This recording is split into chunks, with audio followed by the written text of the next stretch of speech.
What advantage, then, is there in being a Jew, or what value is there in circumcision? Much in every way. First of all, the Jews have been entrusted with the very words of God.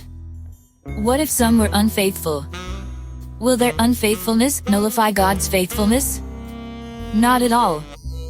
Let God be true, and every human being a liar. As it is written, so that you may be proved right when you speak and prevail when you judge. But if our unrighteousness brings out God's righteousness more clearly, what shall we say? That God is unjust in bringing his wrath on us? I am using a human argument. Certainly not. If that were so, how could God judge the world? Someone might argue, if my falsehood enhances God's truthfulness and so increases his glory, why am I still condemned as a sinner?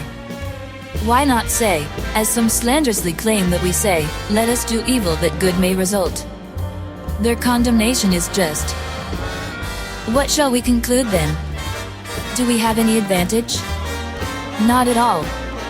For we have already made the charge that Jews and Gentiles alike are all under the power of sin. As it is written, there is no one righteous, not even one. There is no one who understands. There is no one who seeks God. All have turned away, they have together become worthless. There is no one who does good, not even one. Their throats are open graves, their tongues practice deceit. The poison of vipers is on their lips. Their mouths are full of cursing and bitterness. Their feet are swift to shed blood, ruin and misery mark their ways, and the way of peace they do not know. There is no fear of God before their eyes. Now we know that whatever the law says, it says to those who are under the law, so that every mouth may be silenced and the whole world held accountable to God. Therefore no one will be declared righteous in God's sight by the works of the law. Rather, through the law we become conscious of our sin. But now apart from the law the righteousness of God has been made known, to which the law and the prophets testify. This righteousness is given through faith in Jesus Christ to all who believe. There is no difference between Jew and Gentile, for all have sinned and fall short of the glory of God. And all are justified freely by his grace through the redemption that came by Christ Jesus. God presented Christ as a sacrifice of atonement, through the shedding of his blood, to be received by faith.